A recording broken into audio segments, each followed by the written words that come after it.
Dos historias para no dormir. Nona. Autor Stephen King. ¿Me amas? Escuché su voz diciéndolo. Algunas veces aún continúo escuchándola en mis sueños. ¿Me amas? Sí, respondí. Sí. Y el amor auténtico no muere nunca. Entonces desperté gritando. No sé cómo explicarlo, ni siquiera ahora. No sé decir por qué hice aquellas cosas. No supe decirlo en el juicio, tampoco. Y aquí hay mucha gente que se interesa por ello. Hay un psiquiatra, pero yo guardo silencio. Mis labios están sellados, excepto aquí, en mi celda. Aquí no guardo silencio. Me despierto dando gritos. En el sueño la veo andando hacia mí. Viste una túnica blanca, casi transparente, y sus expresiones de deseo y triunfo combinados. Llega hasta mí, cruzando una oscura habitación con suelo de piedra, y yo vuelo a secas rosas de octubre. Sus brazos están abiertos y yo voy hacia ella con los míos extendidos para abrazarla. Siento pavor, repugnancia e indecible nostalgia. Pavor y repugnancia porque sé qué clase de lugar es este, y nostalgia porque amo a esa mujer. Siempre la amaré. A veces deseo que la pena de muerte existiera todavía. Un corto paseo por un oscuro corredor, una silla de recto respaldo provista de un casco de acero, grapas, luego una rápida sacudida y estaría con ella. Conforme nos aproximamos en el sueño, mi temor aumenta, pero me es imposible alejarme de ella. Mis manos aprietan el liso plano de su espalda, su piel cercana bajo la seda. Ella sonríe con esos hondos, negros ojos. Su cabeza se inclina hacia la mía y los labios se separan, preparados para el beso. Ahí es cuando ella cambia, se arruga, su cabello se vuelve áspero y enmarañado, pasa de un negro a un horrible tono pardo que se derrama por la cremosa blancura de sus mejillas. Los ojos menguan y se convierten en cuentas. El blanco de los ojos desaparece y ella me mira con ojos tan minúsculos como dos pulidos fragmentos de azabache. La boca se transforma en unas fauces en las que sobresalen torcidos dientes amarillentos. Trato de chillar, intento despertarme. No puedo, estoy atrapado de nuevo, siempre estaré atrapado. Estoy apresado por una inmensa y fétida rata de cementerio. Las luces oscilan ante mis ojos, rosas de octubre. En alguna parte, una campana toca muerto. ¿Me amas?, musita este ser. ¿Me amas? El olor a rosas es su aliento mientras se abalanza sobre mí, flores muertas en un osario. Sí, le respondí, sí, y el amor auténtico no muere nunca. Entonces grito y despierto. Creen que lo que hicimos juntos me ha vuelto loco, pero mi mente sigue funcionando de un modo u otro y jamás he desistido de buscar las respuestas. Sigo deseando saber cómo fue todo y qué fue. Me permiten tener papel y una pluma con punta de fieltro y voy a poner todo por escrito. Responderé todas las preguntas y quizás al hacer eso pueda encontrar la respuesta a otras dudas personales. Cuando haya terminado, hay otra cosa, algo que no me permitieron tener, algo que cogí. Está ahí, debajo del colchón, un cuchillo del comedor de la cárcel. Debo empezar hablándoles de Augusta. Mientras escribo es de noche, una magnífica noche de agosto, perforada por relumbrantes estrellas.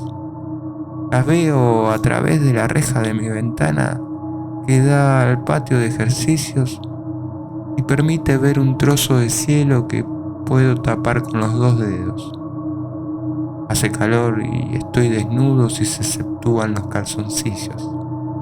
Oigo el suave ruido veraniego de ranas y grillos. Pero no puedo recuperar el invierno simplemente cerrando los ojos. El amargo frío de aquella noche, la desolación, las duras e insociables luces de una ciudad que no era la mía. Era el 14 de febrero. Fíjense, recuerdo todos los detalles. Miren mis brazos, cubiertos de sudor con carne de gallina. Augusta. Cuando llegué, Augusta estaba más muerto que vivo. Tanto frío hacía. Había elegido un buen día para decir adiós al escenario de la universidad y viajar en autoestop al oeste. Pensé que iba a morir congelado antes de salir del estado. Un policía me había echado a patadas en el enlace interestatal, amenazando con detenerme si me sorprendía con el pulgar extendido otra vez. La lisa extensión de autopista con 4 carriles había sido como la pista de aterrizaje de un aeropuerto. El viento aullaba y arrastraba membranas de nieve en polvo chirriantes sobre el pavimento. Y para los anónimos, ellos sentados detrás de la vidriera de seguridad, todos los que están de pie en el enlace en una noche oscura son violadores o asesinos. Y si tienen el cabello largo, puede añadirse además una acusación de pederastas y maricas. Lo intenté un rato en la carretera de acceso, pero en vano. Y hacia las 8 menos cuarto comprendí que, si no llegaba pronto a un sitio caliente, acabaría desmayándome.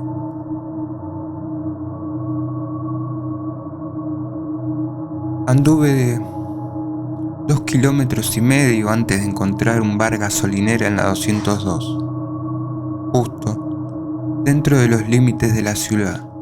Comilona Show, decía el anuncio luminoso. Había 3 grandes camiones estacionados en el aparcamiento de grava y un sedán nuevo. Había una marchita guirnalda navideña en la puerta que nadie se había molestado en retirar, y junto a ella un termómetro con el mercurio situado bajo la raya del 0. No tenía nada para taparme las orejas aparte del cabello y mis guantes de cuero estaban rotos. Las puntas de mi dedo parecían objetos de adorno. Abrí la puerta y entré. Al cabo de un rato, el calor fue lo primero que me sorprendió, acogedor y magnífico. Después, una canción montañesa que sonaba en el tocadiscos automático con la inconfundible voz de Merle Haggard. No dejamos que nuestro pelo sea largo y desgreñado, como hacen los hippies en San Francisco. El tercer detalle que me sorprendió fue la mirada. Te enteras de lo que es la mirada cuando dejas que el pelo te caiga por debajo de los lóbulos de las orejas. En ese mismo momento la gente sabe que no eres de los Leones, ni de los Alces, ni de la Asociación de Veteranos de Guerra. Sabes qué es la mirada, pero nunca te acostumbras a ella. En ese instante las personas que estaban dedicándome la mirada eran 4 camioneros que ocupaban una sola mesa, otros 2 en la barra, un par de ancianas con sencillos abrigos de piel y el cabello teñido de azul, el encargado de las comidas rápidas y un torpe muchacho con burbujas de jabón en las manos. Había una mujer sentada en el extremo más alejado de la barra, pero solamente miraba al fondo de su taza de café. Ella fue el cuarto detalle que me sorprendió. Todos tenemos edad suficiente para saber que no existe el flechazo. Es algo que inventaron los poetas para poder hablar del influjo erótico de la luna.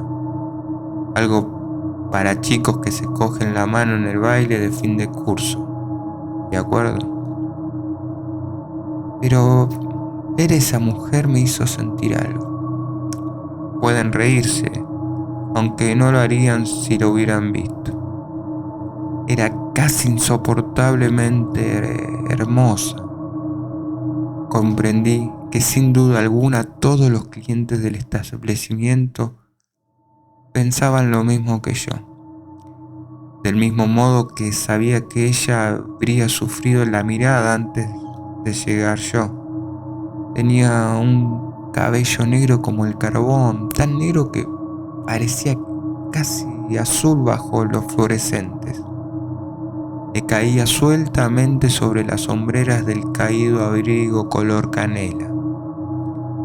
Su piel era blanca como la leche, con una suavísima pincelada de sangre que subsistía bajo la epidermis, el frío que había traído consigo. Oscuras, tiznadas pestañas, ojos solemnes ligeramente rasgados en las comisuras, una boca carnosa y móvil bajo una nariz recta, aristocrática.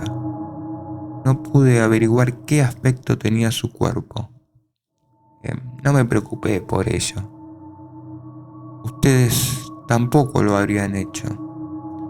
Lo único que precisaba ella era aquella cara, aquel cabello, aquella apariencia. Era exquisita.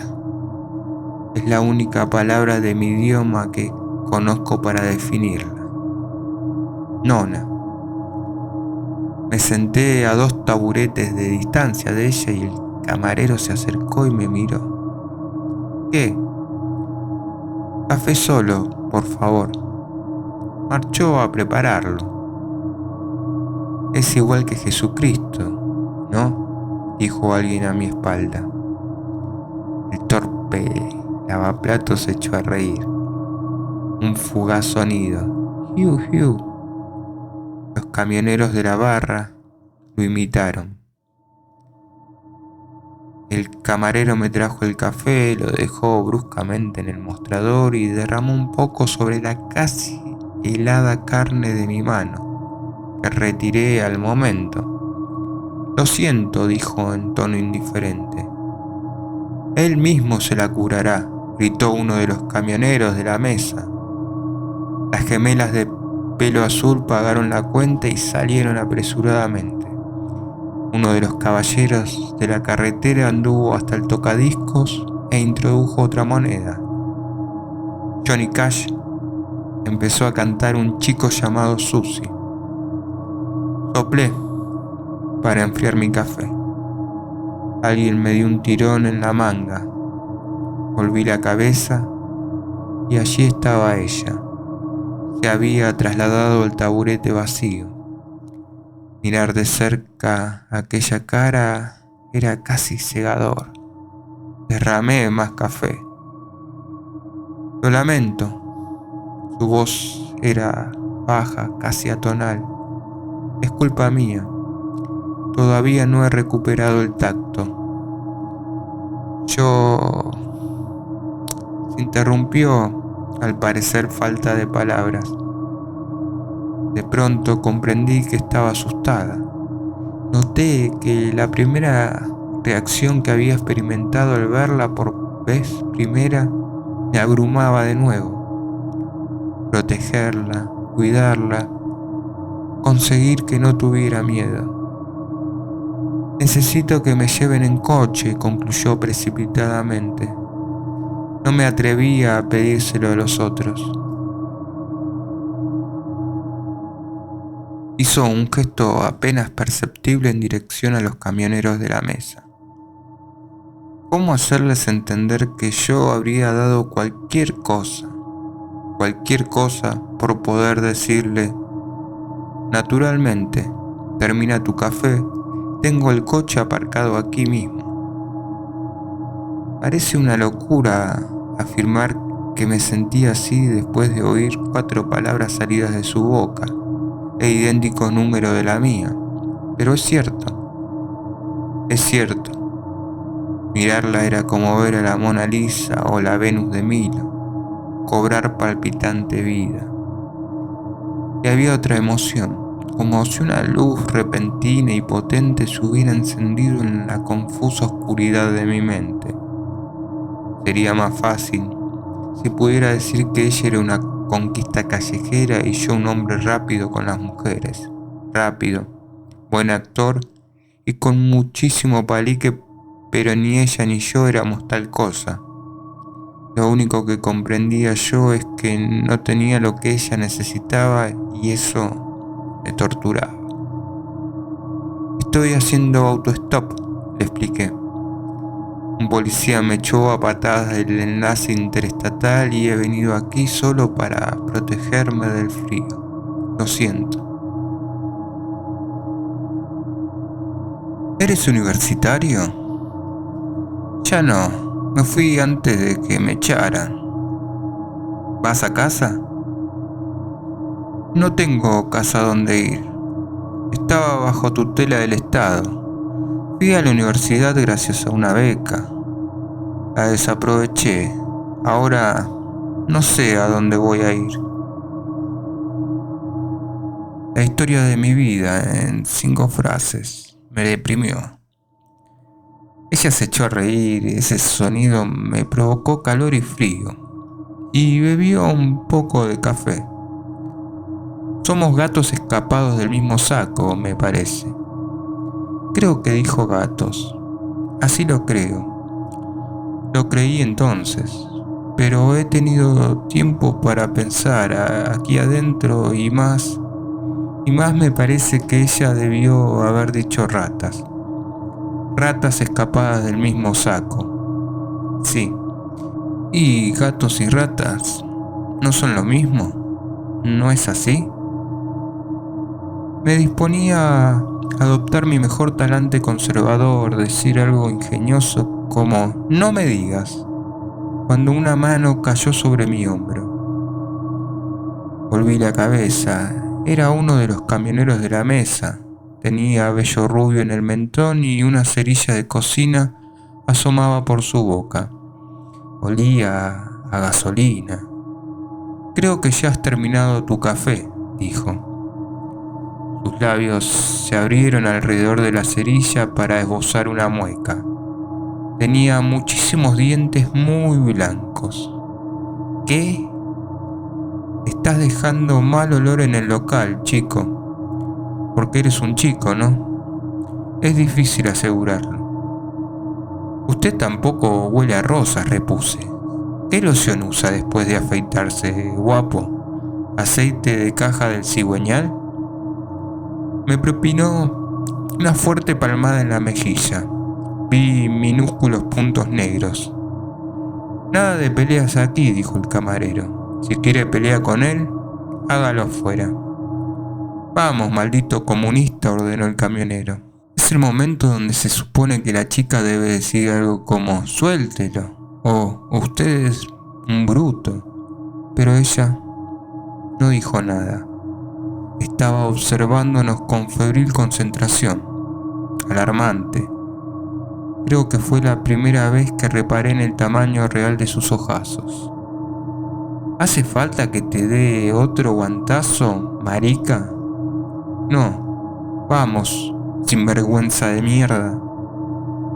No sé cómo brotó eso de mi boca. No me gusta pelear, no soy buen luchador. Incluso soy peor insultando. Pero estaba enfadado en ese momento. Tuve ese impulso y deseé golpear, matar al camionero. Quizás él lo presintió. Una breve sombra de duda fluctuó en su semblante. La incertidumbre inconsciente sobre si había elegido el peor hippie posible. Pero la sombra desapareció. El camionero no iba a dar marcha atrás ante un snob de pelo largo, elitista y afeminado que usaba la bandera para limpiarse el culo. Al menos no delante de sus compañeros, no un fornido camionero hijo de perra como él. La cólera palpitó de nuevo en mi interior. Marica, marica. Me sentía trastornado y me alegraba de sentirme así. Mi lengua estaba desbocada, mi estómago era una losa.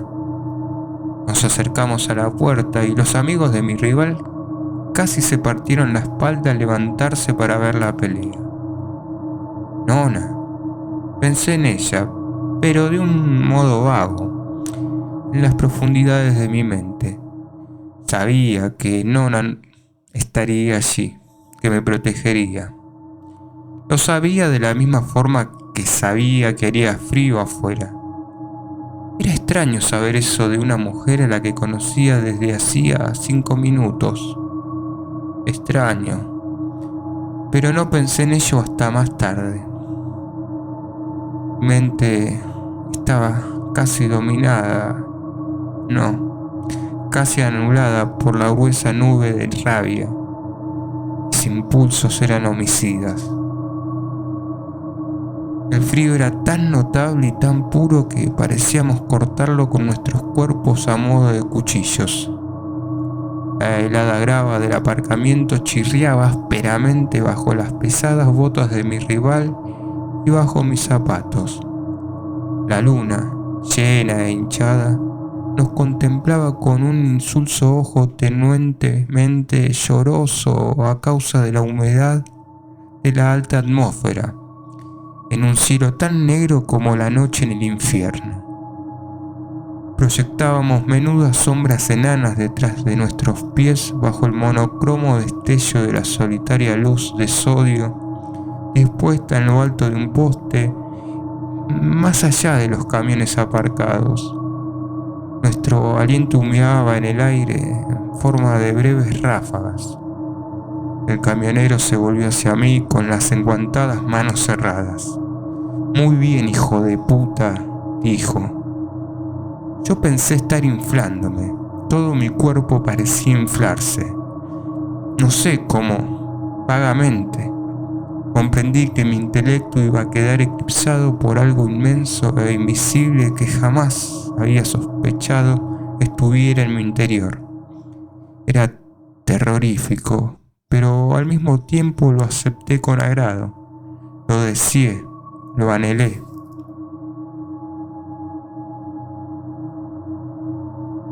En ese último momento de pensamiento, coherente, creí que mi cuerpo era una pétrea pirámide de violencia personificada, o un turbulento y asesino ciclón capaz de barrer cualquier cosa que se pusiera por delante.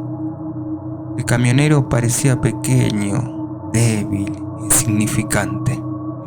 Me reí de él. Reí y el sonido fue tan tétrico y desolado como aquel cielo perforado por la luna. Él se acercó agitando los puños. Paré el derecho, noté el izquierdo en mi mejilla y acto seguido le di una patada en el vientre. El aire brotó del hombre con blanca y humeante precipitación. Trató de retroceder agarrándose la parte golpeada y tosiendo. Me situé a su espalda, todavía riendo igual que un perro de campo ladra a la luna, y lo golpeé 3 veces antes de que él pudiera dar un cuarto de vuelta, en el cuello, en el hombro y en una enrojecida oreja. El camionero lanzó un alarido y una de sus chapuceras manos rozó mi nariz. La furia que me dominaba se multiplicó. Has intentado pegarme a mí, y le propiné otra patada, levantando mucho el pie como si pateara una pelota en el aire. El hombre chilló en la noche y oí el crujido de una costilla al partirse. Quedó encogido y salté sobre él. En el juicio, uno de los camioneros declaró que yo actué como un animal salvaje, y era cierto. No recuerdo muchos detalles, pero sí que yo bufaba y gruñía como un perro rabioso. Me puse a horcajadas encima de él, le agarré con ambas manos su grasiento cabello y le froté la cara en la grava. Bajo él, en ese insulso destello de la lámpara de sodio, su sangre parecía negra, como sangre de escarabajo. «¡Dios mío, basta ya!», exclamó alguien. Varias manos asieron mis hombros y me apartaron. Vi caras que remolineaban y empecé a repartir golpes. El camionero estaba intentando alejarse a rastras. Su cara era una fija máscara de sangre y asombrados ojos. Continué dándole patadas mientras esquivaba a los demás, gruñendo de satisfacción siempre que conectaba un golpe. Él no podía defenderse ya, solo pensaba en huir. Tras la patada, sus ojos se entrecerraban como los de una tortuga y su cuerpo dejaba de moverse. Luego continuaba arrastrándose. Pensé que era un estúpido. Decidí matarlo. Iba a darle patadas hasta matarlo. Después acabaría con todos los demás, con todos excepto con Nona. Le di otra patada y el camionero quedó tendido de espaldas y me miró confusamente. «Me rindo», gimió. «Me rindo. Por favor. Por favor». Me arrodillé junto a él y noté que la grava me mordía las rodillas a través de mis delgados tejanos. «Aquí voy, bastardo», musité. «Toma rendición». Aferré su cuello con mis manos. 3 hombres saltaron sobre mí al momento y me separaron a golpes del camionero. Me levanté todavía risueño y corrí hacia ellos. Retrocedieron los 3, varones fornidos, todos blancos de miedo. Y la furia se apagó. Así mismo, se apagó y quedé yo solo, de pie en el aparcamiento de Comilona Show, jadeante, sintiéndome mareado y horrorizado. Volví la cabeza y miré el bar. La chica estaba allí con sus hermosas facciones iluminadas por el triunfo. Alzó un puño a la altura del hombro a modo de saludo. Contemplé al hombre tendido en el suelo, aún trataba de arrastrarse y cuando me acerqué a él, sus ojos se revolvieron de espanto. «¡No lo toque!», gritó uno de sus amigos. Los miré, confuso. «Lo siento, no pretendía hacerle tanto daño. Si me dejan ayudar a...». «Váyase de aquí, eso es lo que ha de hacer», dijo el camarero. Estaba junto a Nona al pie de la escalera con una espátula llena de grasa en la mano. «Voy a llamar a la policía». ¿Olvida que fue él el que empezó? Él. «No me venga con mosergas, asqueroso maricón», repuso él. Se irguió. «Lo único que sé es que usted ha armado un lío y por poco mata a ese tipo. Voy a llamar a la policía». Dio media vuelta y entró rápidamente en el local. Vale, dije, a nadie en especial. Vale. Había dejado dentro de mis guantes de cuero, pero no era una buena idea ir a recogerlos. Metí las manos en los bolsillos y eché a andar hacia el enlace interestatal. Calculé que mis posibilidades de que un coche me recogiera antes de la llegada de la policía eran de 1 contra 10. Tenía las orejas heladas y el estómago revuelto. Vaya nochecita. Espera. Me volví. Era ella, que corría hacia mí con el cabello al viento. Has estado estupendo, dijo, estupendo. Lo he dejado mal herido, dije tristemente. Nunca había hecho algo parecido. Ojalá lo hubieras matado. Parpadeé ante ella bajo la frígida iluminación. Oí las cosas que decían de mí antes de que tú llegaras. Lanzaban esas risotadas asquerosas. Ja, mirá, la jovencita ha salido a dar una vuelta en plena noche. ¿Dónde vas, guapa? ¿Te llevo a algún sitio? Puedes montarte si me dejas montarte. Malditos. Lanzó una furiosa mirada por encima del hombro como si pudiera matarlos con un repentino rayo surgido de sus ojos oscuros. Luego dirigió esos ojos hacia mí y de nuevo creí que aquel reflector se encendía en mi mente. Te acompaño. ¿A dónde? ¿A la cárcel? Tiré de mi pelo con ambas manos. Con esto, el primer tipo que nos deje subir a su coche será un polizonte. Ese granuja hablaba en serio cuando ha dicho que llamaría a la policía. Yo pararé un coche. Tú, quédate detrás de mí. Siendo yo, algún coche parará. No podía discutírselo y tampoco quería hacerlo. ¿Un flechazo? Lo dudo, pero había algo. Toma, dijo ella, los habías olvidado. Me dio mis guantes. Ella no había vuelto a entrar y eso significaba que los había tenido en la mano desde el principio. Sabía que iba a venir conmigo. Noté una misteriosa sensación. Me puse los guantes y caminamos por la carretera de acceso hasta la entrada de la autopista. Ella no se había equivocado. Paró el primer coche que venía hacia la autopista. Antes de eso yo le había preguntado cómo se llamaba. Nona, fue su escueta respuesta. No dijo nada más, pero eso bastaba.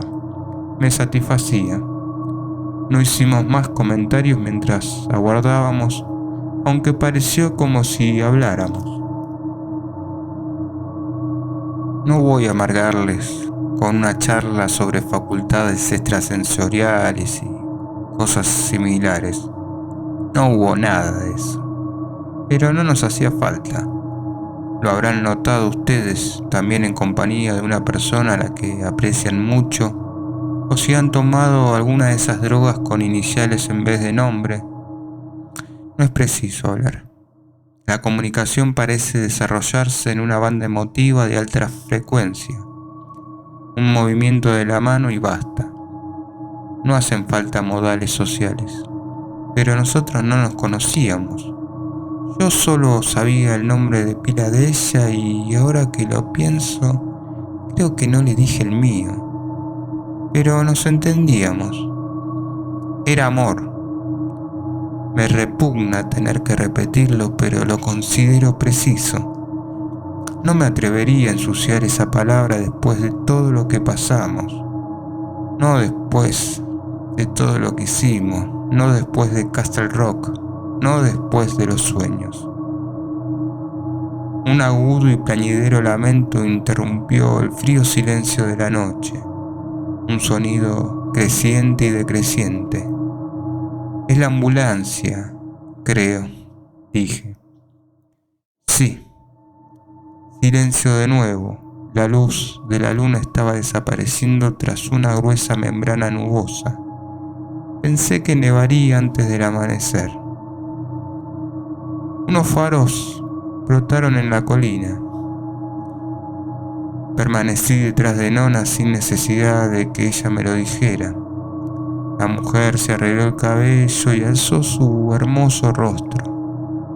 Al ver que el vehículo se dirigía hacia la entrada de la autopista, me abrumó una sensación de irreal, que aquella preciosa chica me hubiera elegido compañero de viaje.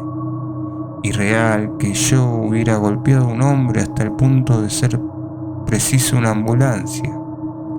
Irreal pensar que podía encontrarme en la cárcel por la mañana. Irreal. Me sentía atrapado en una telaraña. Pero, ¿quién era la araña? Nona alzó el pulgar. El coche, un Chevrolet, pasó junto a nosotros y pensé que iba a continuar su camino. Después las luces traseras se encendieron y Nona me cogió de la mano. ¡Vamos, vamos! ¡Ya tenemos coche! Ella me sonrió con infantil deleite y yo le devolví la sonrisa. El entusiasmado conductor había extendido el brazo para abrir la puerta a Nona. Cuando la lámpara del techo se encendió, pude ver al tipo. Un hombre bastante fornido, con un elegante abrigo de lana de camello, con canas bajo las alas de su sombrero y prósperas facciones suavizadas por años de buenas comidas. Un hombre de negocios o un viajante. Solo. Al verme, tuve una reacción tardía, pero unos segundos demasiado tarde para arrancar y huir de allí. Y de este modo era mejor para él.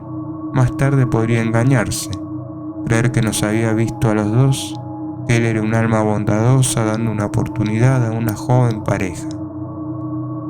Vi anoche, dijo mientras Nona se acomodaba junto a él y yo al lado de ella. Desde luego, repuso dulcemente Nona. Gracias. Sí, dije yo, gracias.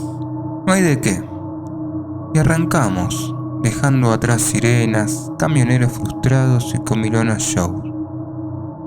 Me habían echado del enlace interestatal a las 7:30. Solo eran las 8:30 y es asombroso cuántas cosas se pueden hacer en poco tiempo o cuántas cosas pueden hacer por ti. Estábamos acercándonos a las luces amarillas intermitentes que señalaban la posición de las cabinas de peaje de Augusta. ¿A dónde van?, preguntó el conductor. Una pregunta a bocajarro. Yo esperaba llegar a Kittery y hacer una inesperada visita a un conocido que era maestro allí. Aún parecía una respuesta tan buena como cualquier otra y estaba abriendo la boca cuando Nona se adelantó. Vamos a Castle Rock. Es un pueblo situado al sur de Lewiston Harbour. Castle Rock. El nombre me hizo sentir raro. En tiempos yo había estado en buenas relaciones con Castle Rock, pero eso fue antes de que Ace Merrill me metiera en un lío. El conductor frenó, sacó un ticket de peaje y poco después proseguimos nuestro viaje. Yo solo voy a Gardiner, dijo él, mintiendo tranquilamente, la siguiente salida, pero habrán recorrido un buen trecho. Desde luego, repuso Nona con la misma dulzura que antes. Ha sido muy amable parándose en una noche tan fría. Y mientras hablaba, yo captaba su enojo en aquella emotiva longitud de onda, furia pura y llena de veneno. Me asusté, tanto como podía asustarme un tic-tac en un envoltorio. Me llamo Blanchett, dijo el conductor. Norman Blanchett. Agitó la mano en dirección a nosotros para que la estrecháramos. Cheryl Craig, dijo Nona nomás, mientras le daba un delicado apretón de manos. Yo me dejé guiar por ella y dije un nombre falso. Mucho gusto, balbucié. Su mano era blanda y fofa.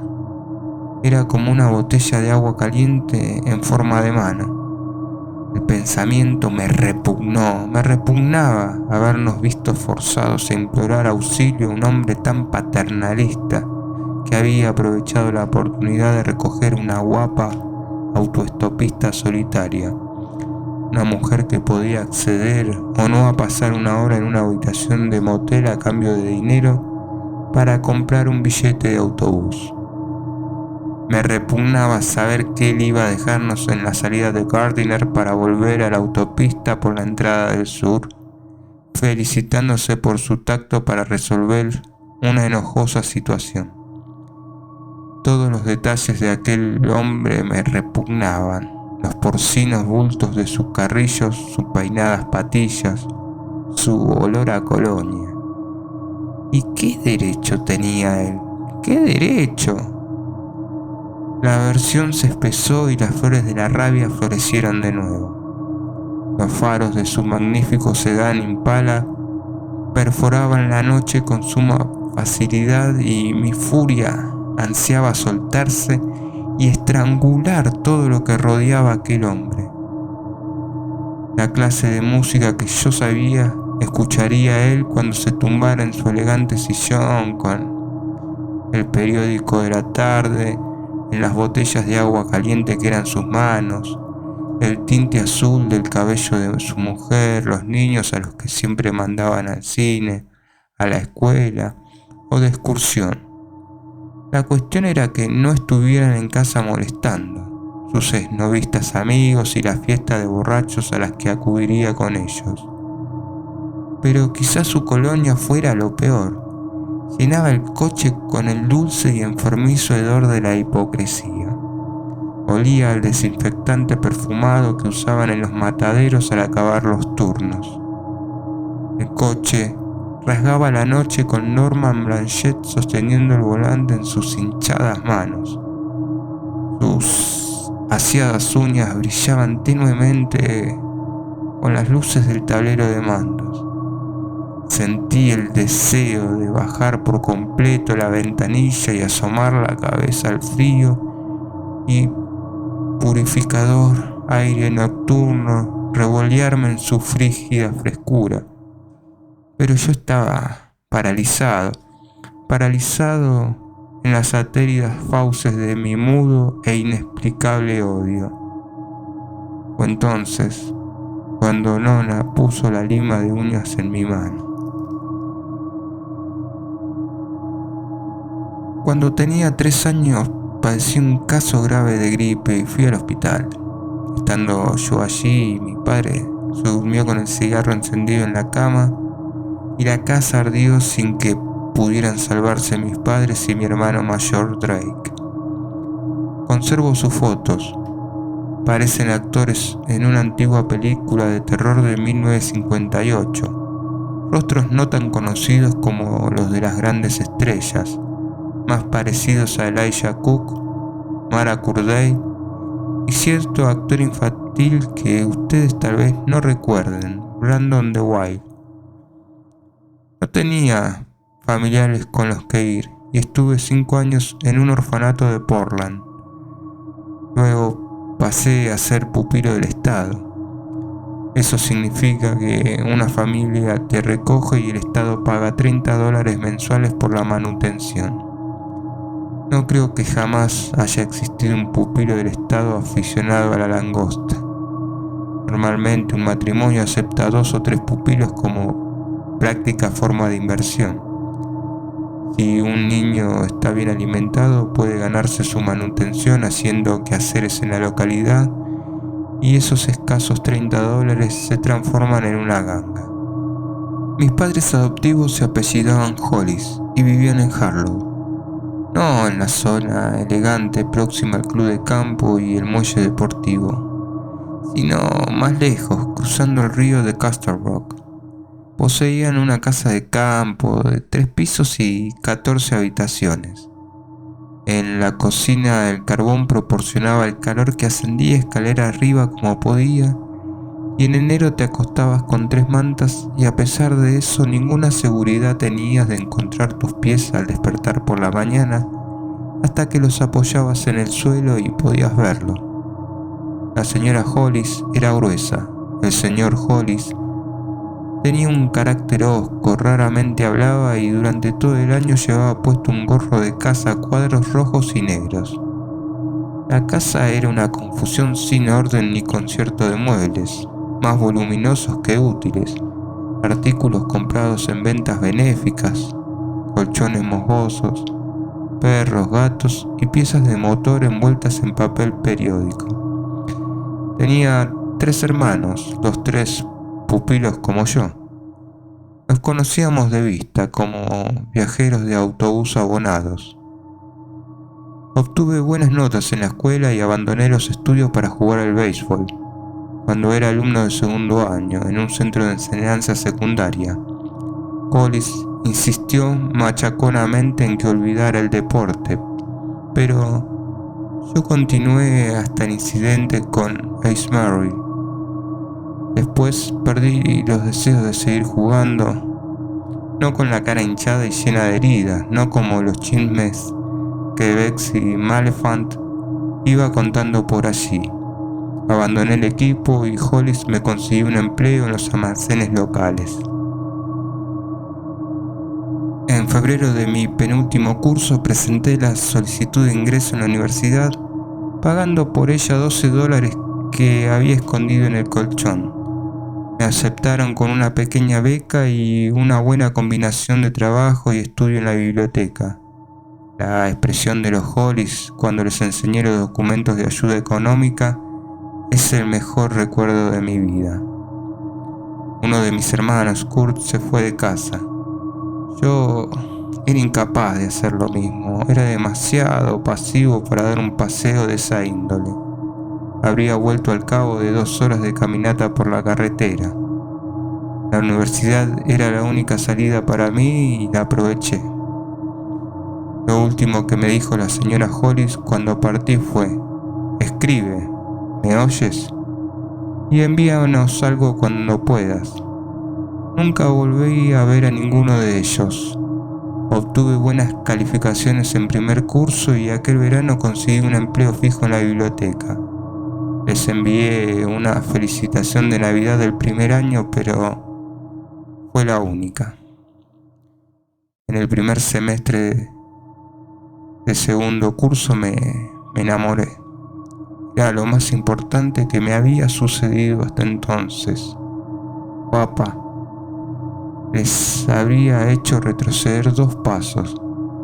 Hasta la fecha no tengo la menor idea de qué vio ella en mí. Después fui un simple hábito difícil de abandonar, como fumar o conducir con el codo asomado por la ventanilla. Ella me retuvo algún tiempo, quizá porque no quería abandonar la costumbre. Tal vez me conservó como esa cosa rara o quizás simplemente por vanidad. Buen chico, échate, levántate, coge el papel, toma un beso de buenas noches. No importa. Durante cierto tiempo fue amor, luego algo parecido al amor y finalmente se acabó.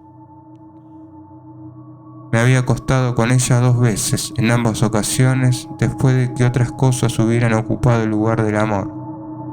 Eso fomentó la costumbre durante algún tiempo. Después, ella volvió tras la festividad del Día de Acción de Gracias y dijo que se había enamorado de un chico de Delta Tau, un tipo nacido en su mismo pueblo. Intenté recuperarla y casi lo conseguí una vez, pero ella poseía algo que no había tenido hasta entonces: perspectiva. La cosa no resultó y cuando terminaron las vacaciones de Navidad los 2 estábamos comprometidos. Fuera cual fuera mi progreso, todos esos años desde que el incendio borrara del mapa a los actores de películas de la serie B que antaño formaran mi familia, ese detalle lo interrumpió. Aquel alfiler que ella llevaba en la blusa, regalo de su novio. Y después volví a las andadas, impotente otra vez, con las 3 o 4 chicas más complacientes. Podría culpar de ello a mi infancia, decir que nunca tuve modelos sexuales, pero no era cierto. Jamás había tenido un solo problema con aquella chica, pero ella se había ido. Empecé a tener miedo a las mujeres, un poco, y no tanto con las que era impotente como con las que no lo era, con las que podía hacer el amor. Me ponían nervioso. Me preguntaba una y otra vez dónde ocultaban las hachas que les gustaba afilar y cuándo iban a consentirme disfrutar con ellas. No soy tan extraño en ese aspecto. Muéstrenme un hombre casado o una mujer fija y les demostraré que están preguntándose. Quizás únicamente en las primeras horas de la mañana o los viernes por la noche, cuando ella ha salido a comprar. ¿Qué hace ella cuando no está conmigo? ¿Qué piensa realmente de mí? Quizá, sobre todo, se pregunten, ¿cuánto ha conseguido de mí? ¿Cuánto queda? En cuanto empecé a pensar en estas cosas, no pude olvidarlas un momento. Me consolé con la bebida y mis calificaciones iniciaron una bajada en picada. Al terminar el primer semestre de aquel curso recibí una carta advirtiéndome que, si no había una mejora antes de 6 semanas, retendrían el pago de la beca del segundo semestre. Yo y otros habíamos ido por ahí borrachos y continuamos así durante todas las vacaciones. El último día fuimos a un burdel y yo funcioné muy bien. Había tanta oscuridad que no se veían las caras. Mis notas siguieron prácticamente igual. Llamé por teléfono una vez a la chica y grité. También ella gritó y de un modo que creo la complació. Ni la odié entonces ni la odio ahora, pero me asustó mucho. El 9 de febrero recibí una carta del decano de Artes y Ciencias diciendo que yo había suspendido 2 de cada 3 asignaturas. El 13 de febrero llegó una vacilante misiva de la chica.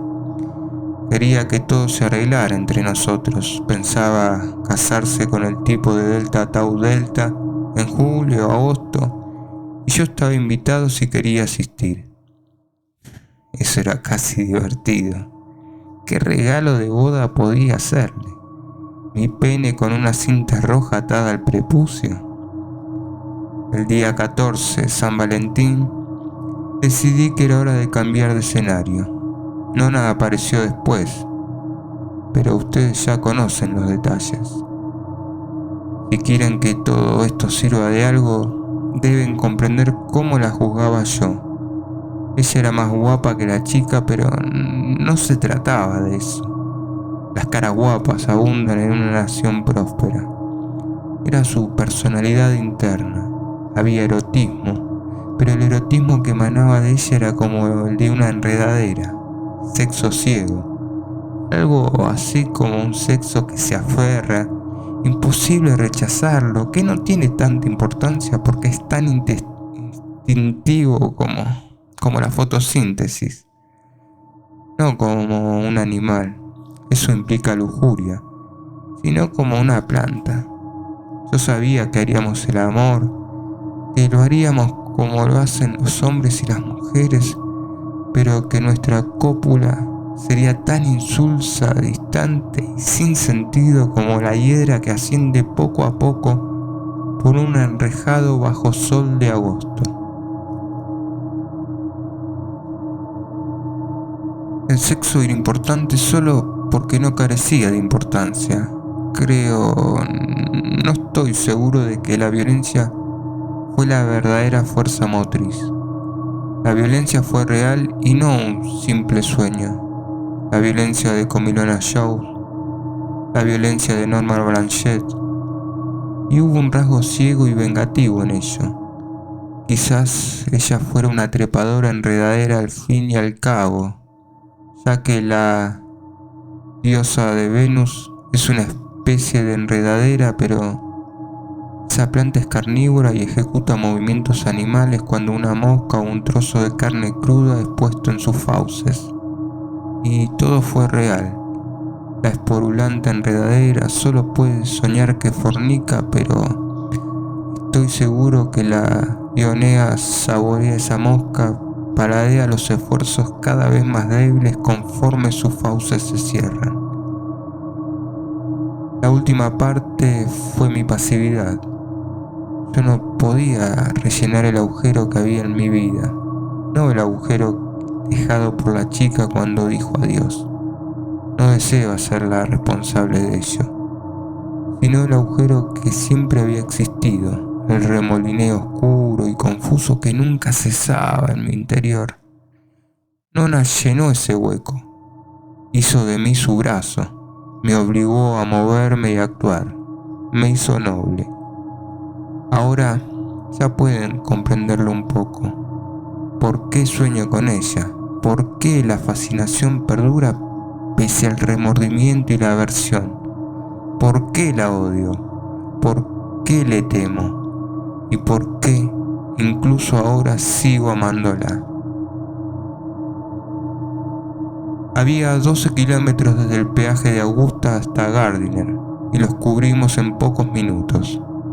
Aferré rígidamente la lima de uñas junto a mi costado y contemplé el verde aviso luminoso que se encendía y apagaba en la noche. Conservé la derecha para salida 14. La luna había desaparecido y el cielo escupía nieve. Ojalá fuera más lejos, dijo Blanchett. No se preocupe, repuso Nona cordialmente, y noté que su furia zumbaba y se enterraba en la carne inferior de mi cráneo igual que una taladradora. Déjenos en lo alto de la rampa. Blanchett redujo la velocidad al observar el disco de 50 kilómetros por hora. Yo sabía qué iba a hacer. Pensé que mis piernas se habían convertido en ardiente plomo. La parte superior de la rampa estaba iluminada por un elevado foco. A la izquierda vi las luces de Gardiner, sobre un fondo nuboso cada vez más espeso.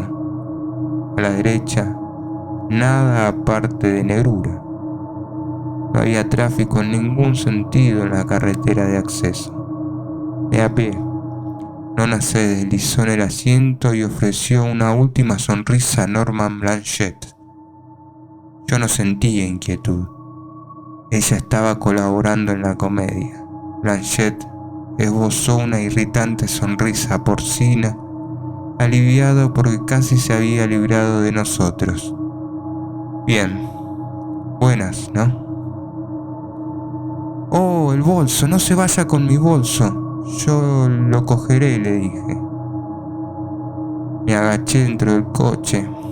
Blanchett vio el objeto que yo llevaba en la mano y la porcina sonrisa se esfumó. En ese momento aparecieron luces en la colina, pero era demasiado tarde para volverse atrás.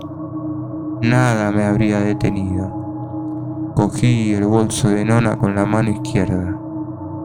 Con la derecha introduje la lima de acero en la garganta del conductor, que gimió brevemente. Salí del automóvil. Nona estaba haciendo señas al coche que se acercaba. No lo vi con claridad debido a la oscuridad y la nieve.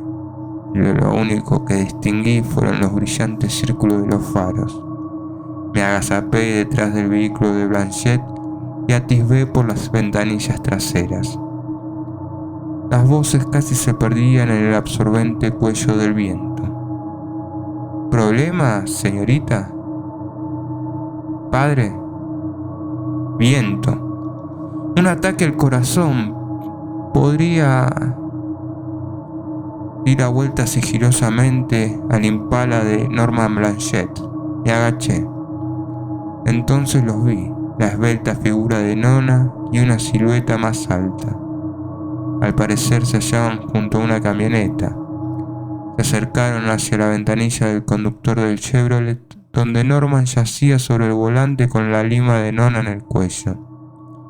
El conductor de la camioneta era un jovencito abrigado, con lo que parecía un añorac de las fuerzas aéreas. Metió la cabeza en el coche. Yo me levanté detrás de él. «Dios mío, señorita», dijo él, «este hombre tiene sangre. ¿Qué?» Pasé el brazo derecho en torno a su cuello y agarré mi muñeca con la mano del otro brazo. Tiré hacia arriba, la cabeza chocó con el borde de la puerta y produjo un hueco. ¡Choc!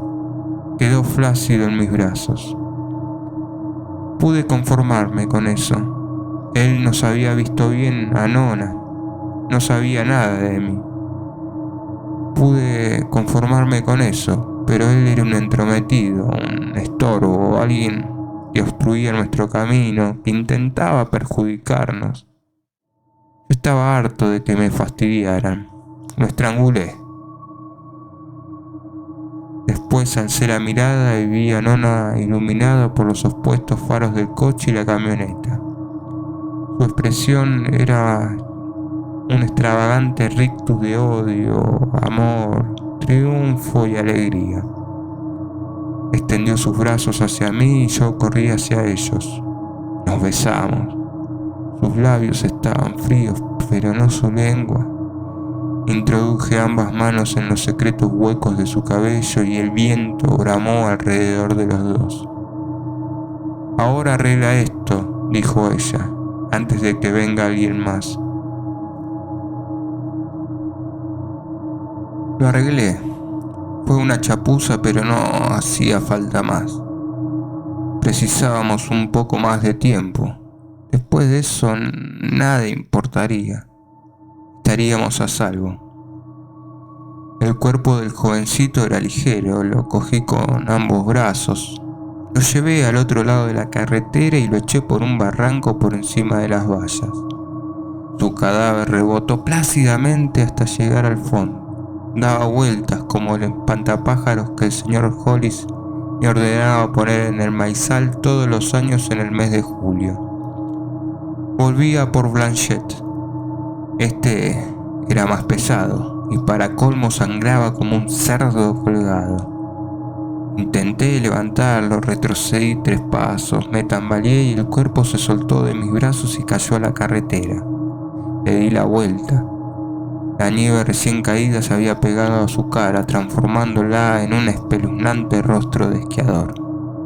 Me agaché, lo cogí por las axilas y lo arrastré hasta el terraplén. Sus pies dejaron surcos en la nieve. Lo lancé abajo y lo vi deslizarse sobre su espalda por el terraplén, con los brazos por encima de la cabeza. Sus ojos estaban desorbitados, contemplaban embelesados los copos que caían ante ellos. Si seguía nevando, los cadáveres serían 2 vagos bultos cuando llegaran los quitanieves. Volví al otro lado de la carretera. Nona había subido ya a la camioneta sin necesidad de decírselo. Vi la pálida mancha de su cara, los oscuros agujeros de sus ojos, pero nada más. Subí al coche de Blanchette, me senté en las franjas de sangre formadas sobre el nudoso forro de vinilo del asiento y llevé el coche hacia el barranco. Apagué los faros, encendí todos los intermitentes y salí. Para cualquier persona que pasara por allí se trataría de un conductor que había tenido problemas con el motor y se había dirigido a la ciudad para buscar un garage. Sencillo pero práctico. Me complació mucho mi improvisación, como si hubiera pasado toda mi vida asesinando. Corrí hacia la solitaria camioneta, me situé ante el volante y lo giré hacia la entrada de la autopista. Ella se acercó a mí sin tocarme, pero muy cerca. A veces, cuando se movía, notaba un mechón de su pelo en mi cuello, como si me tocara un minúsculo electrodo. En otra ocasión tuve que extender la mano y palpar su pierna para asegurarme de que era real. Ella se rió en silencio. Todo era real. El viento bramaba en torno a las ventanillas, arrojaba nieve en grandes y aleteantes ráfagas. Nos dirigimos hacia el sur. Al otro lado del puente de Harlow, al entrar en la 126 en dirección a Castle Rock, se encuentra una inmensa granja renovada que exhibe el risible nombre de la Liga Juvenil de Castle Rock. Tienen 12 boleras de bolos ahusados con torcidos recogedores automáticos que normalmente están averiados 3 días a la semana, algunos viejos sillones, un tocadisco con los grandes éxitos de 1957, 3 mesas de billar y una barra para tomar Coca-Cola y patatas fritas, donde también puedes alquilar zapatos para las boleras con la apariencia de haber acabado de quitárselos de los pies a algún borrachín muerto. El nombre del lugar es risible porque casi todos los jóvenes de Castle Rock van por las noches al autocine de Jay Hill o a las carreras para turismos de Oxford Springs. Las personas que pasan por aquí suelen ser rufianes de Gretna, Harlow y Castle Rock mismo. Por término medio hay una pelea por noche en el aparcamiento. Yo empecé a visitar el lugar cuando era alumno de segundo curso en la escuela de enseñanza secundaria. Uno de mis amigos, Bill Kennedy, trabajaba allí 3 noches por semana. Y si no había nadie esperando, Mesa me dejaba jugar gratis al billar. No era mucho, pero mejor que volver a la casa de los Hollis. Allí conocí a Ace Murray, era de Gretna, y nadie dudaba que era el tipo más rudo de las 3 localidades próximas. Conducía un astillado y estriado Ford del 52 y se rumoreaba que era capaz de empujarlo varios kilómetros hasta las 130 si tenía que hacerlo. Se presentaba igual que un rey, con el cabello peinado hacia atrás con fijador brillante y con un copete sobre la frente. Jugaba alguna partida de billar. Era un experto, por supuesto. Compraba a Betsy un refresco cuando ella llegaba y después iba con la chica. Casi se escuchaba un suspiro de alivio por parte de los presentes cuando la rayada puerta de entrada gruñía antes de cerrarse. Nadie salió nunca a pelear con Ace Murray en el aparcamiento. Nadie, es decir, excepto yo. Betsy Maliphant era su chica, la más guapa de Castle Rock, supongo. No creo que ella fuera terriblemente inteligente, pero eso no importaba después de mirarla.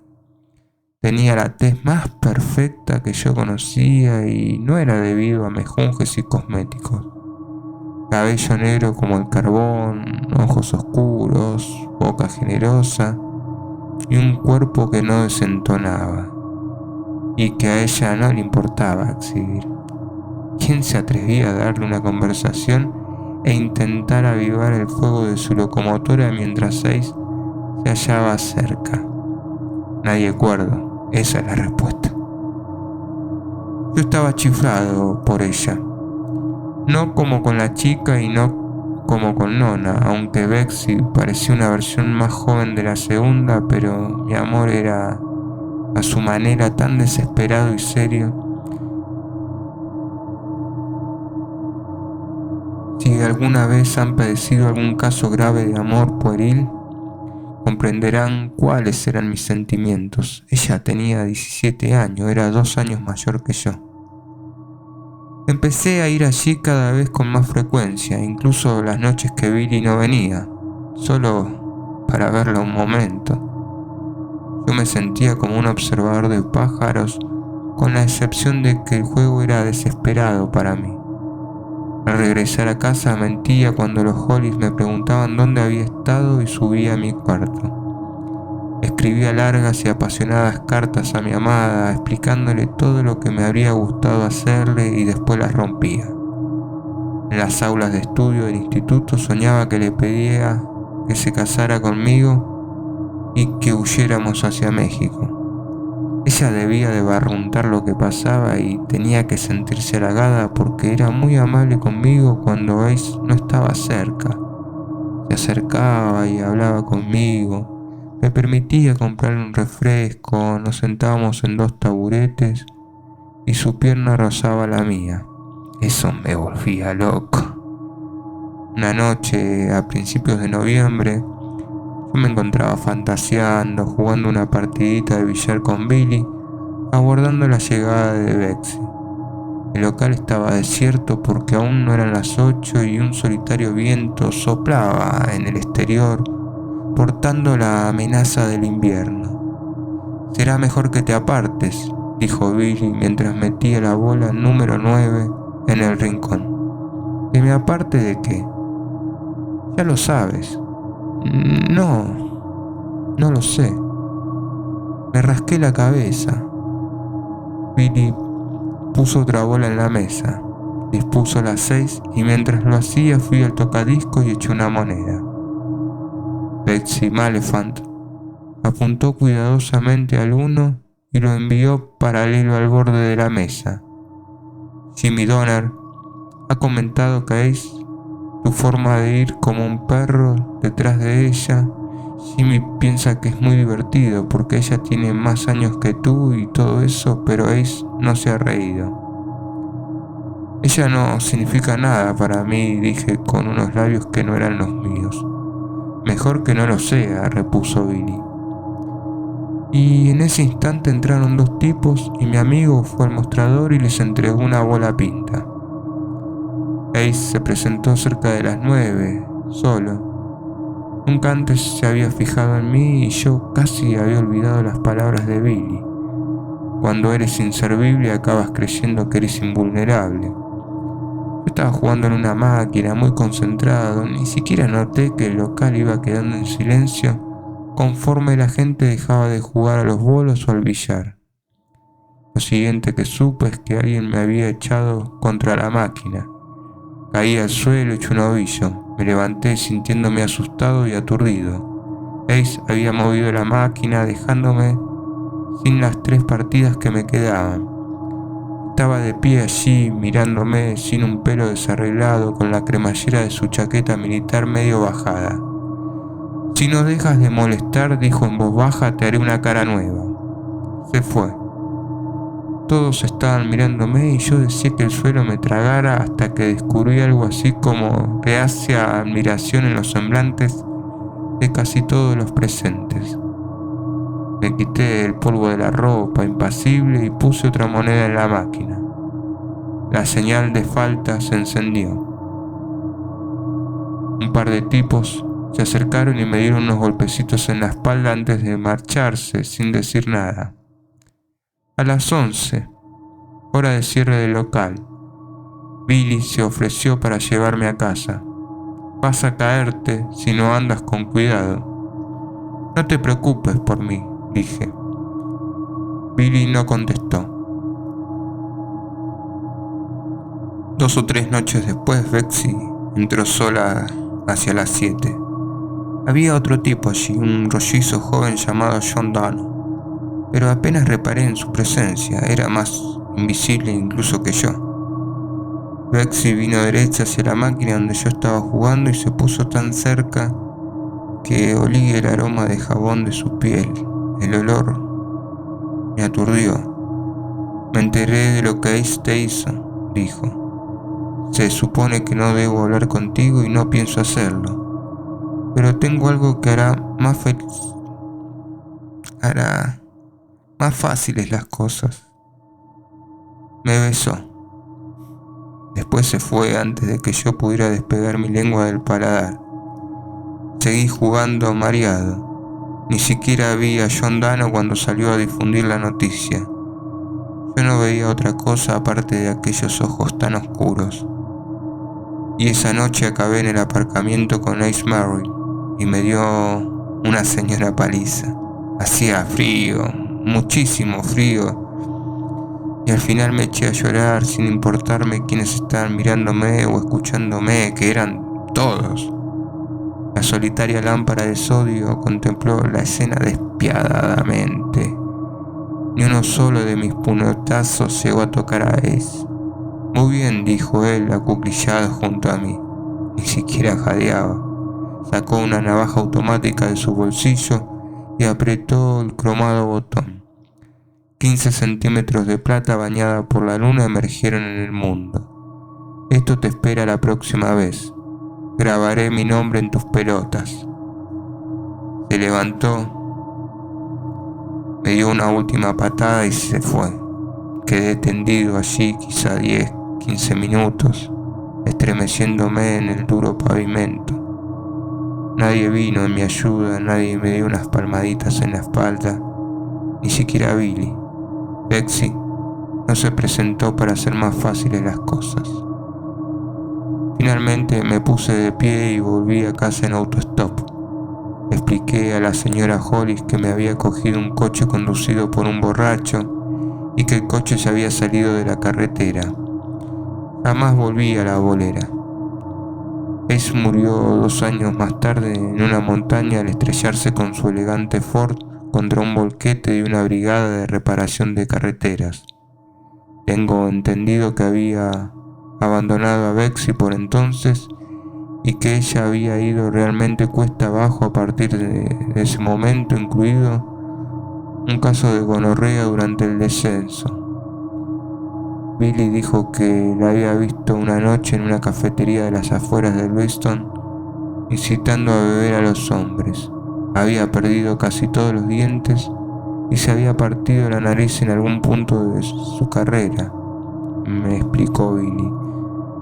Dijo que yo no la reconocería si la viera, pero por aquel entonces Betsy ya no me interesaba, en ningún sentido.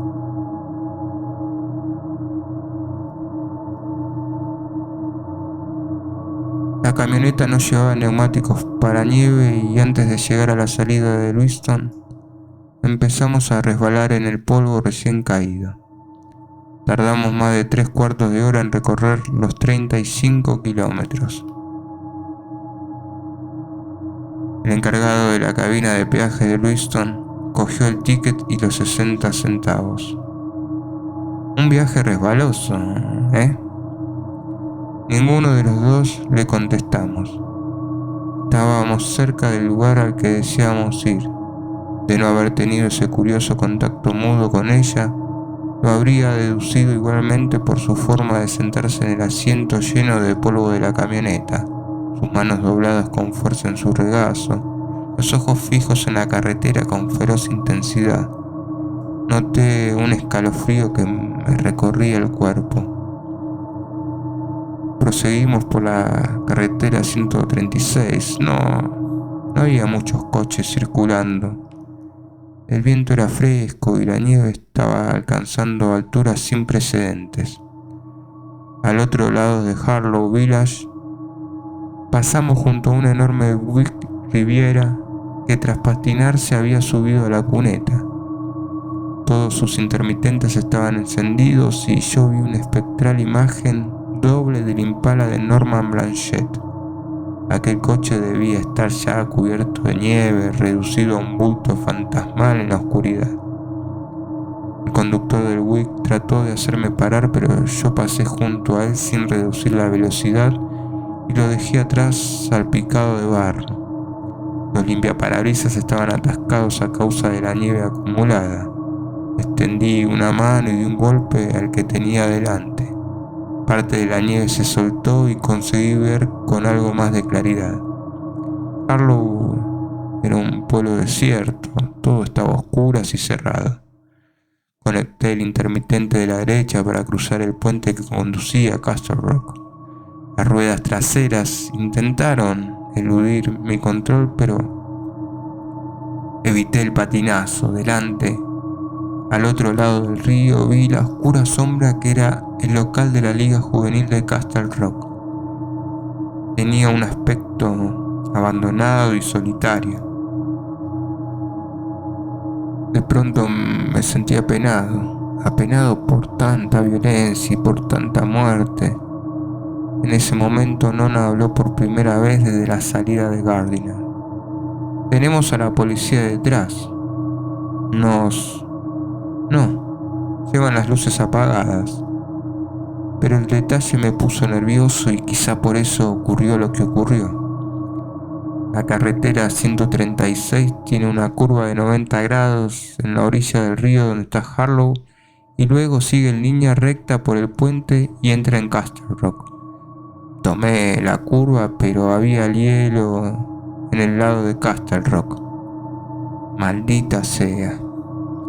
La parte trasera de la camioneta patinó y antes de que yo pudiera dominar la situación, chocó con uno de los gruesos puntales de acero del puente.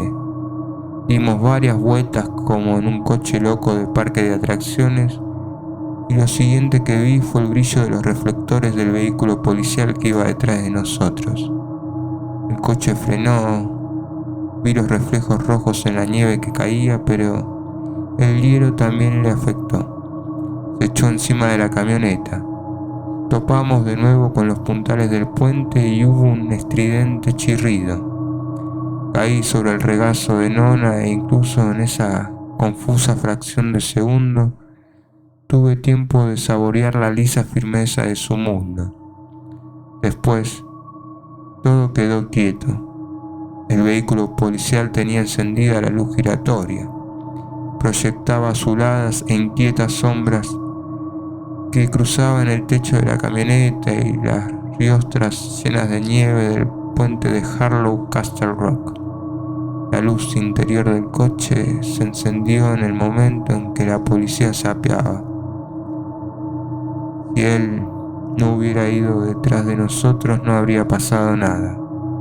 Ese pensamiento daba vueltas y más vueltas en mi cabeza como una aguja de tocadiscos confinada a un surco defectuoso. En mi semblante había una tensa mueca fija cuando busqué a tientas en el suelo de la camioneta. Buscaba algo para golpear al policía. Había una caja de herramientas abierta. Encontré una llave de tubo y la dejé en el asiento entre Nona y yo. El policía asomó la cabeza por la ventanilla. Su rostro se alteraba como el de un diablo con la intermitente luz azul. Circula con demasiada velocidad dadas las condiciones, ¿no le parece, amigo? Usted iba demasiado cerca, ¿no le parece? Pregunté, dadas las condiciones. Quizás se sonrojara, difícil asegurarlo con las fluctuaciones de la luz. ¿Estás acusándome de algo, hijo? Sí, si es que piensa cargarme con la culpa de las abolladuras de su coche. Enséñeme su carnet de conducir y los documentos del vehículo. Saqué la cartera y le di el carnet. ¿Y la documentación del vehículo? Es la camioneta de mi hermano. La documentación la tiene él. Ah, ¿sí? Me miró fijamente intentando hacerme bajar los ojos. Cuando comprendió que iba a tardar demasiado, miró a Nona. Le habría arrancado los ojos por la expresión que vi en ellos. ¿Cómo se llama usted? Cheryl Craig, señor. ¿Qué hace usted en la camioneta del hermano de este hombre en plena tormenta de nieve, Cheryl? Íbamos a ver a mi tío. ¿En Castle Rock? Sí. No conozco ningún Craig en Castle Rock. Se llama Barlow. Vive en Bowen Hill. Ah, ¿sí? Se acercó a la parte trasera de la camioneta para mirar la matrícula. Abrí la puerta y asomé la cabeza. El policía estaba anotando el número. El hombre volvió y yo seguía inclinado hacia afuera, iluminando de cintura para arriba por el destello de los faros del coche policial. Voy a... ¿Qué llega por toda la ropa, hijo? No tuve que mirar qué llevaba yo por toda la ropa. También lo llevaba Nona en su ropa. Lo había olido en el abrigo color canela de ella cuando la besé. Hasta ahora yo creía que aquel gesto, inclinarme con la puerta abierta, había sido un acto impensado. Pero después de escribir esta crónica he cambiado de opinión. No creo que fuera un acto impensado, ni mucho menos. Creo que deseaba que el policía lo viera. Agarré la llave tubo. ¿A qué se refiere? Él dio 2 pasos hacia mí. ¿A usted le pasó algo? Se ha herido, eso parece. Será mejor. Blandí la llave. Había perdido la gorra en el choque y su cabeza estaba descubierta. Me golpeé en el cráneo por encima de la frente. Jamás he olvidado el sonido del golpe, igual que medio kilo de mantequilla que cae en un suelo duro. «Deprisa», dijo Nona. Apoyó su tranquilizadora mano en mi cuello. La tenía muy fría como el ambiente húmedo de un sótano. Mi madre adoptiva, la señora Hollis, tenía un sótano para guardar alimentos. Es curioso que recuerde ese detalle. La señora Hollis me mandaba allí en invierno a buscar conservas que ella misma preparaba. No en latas de verdad, naturalmente, sino en gruesos potes de vidrio con gomas bajo la tapa. Bajé allí un día a fin de coger una lata de judías en conserva para la cena. Todas las conservas estaban en cajas, con letreros escritos pulcramente por la señora Hollis. Recuerdo que ella siempre deletreaba mal la palabra frambuesa y eso me hacía sentir secretamente superior. Aquel día pasé junto a las cajas señaladas con el letrero frambuesas y me dirigí al rincón donde estaban las judías blancas. El lugar estaba frío y oscuro. Las paredes eran de tierra oscura y cuando el tiempo era húmedo exudaban agua que formaba goteantes y torcidos regueros. El olor era un secreto y siniestro efluvio compuesto de seres vivos, tierra y alimentos en conserva. Un olor notablemente similar al de las partes íntimas de una mujer. En un rincón había una vieja y destrozada prensa que estaba allí desde mi llegada a la casa y a veces yo jugaba con la máquina y fingía que podía hacerla funcionar de nuevo. Me encantaba aquel sótano. En aquellos tiempos yo tenía 9 o 10 años, era mi lugar favorito. La señora Hollis se negaba a poner los pies allí y la dignidad de su marido se resentía si tenía que bajar a buscar conservas. Por eso iba yo y olía aquel peculiar aroma secreto y gozaba de la intimidad de su uterina reclusión. Estaba iluminado por una solitaria bombilla llena de telarañas colgada por el señor Hollis, seguramente antes de las guerras con los Boers. De vez en cuando yo retorcía las manos y obtenía enormes y alargados conejos en la pared. Cogí las judías y me disponía a salir cuando oí crujidos bajo una de las viejas cajas. Me acerqué y la levanté. Había una rata parda del costado. Movió su cabeza hacia mí y me miró. Su lomo se agitó con violencia y sus dientes asomaron. Era la rata más grande que había visto yo y me acerqué más.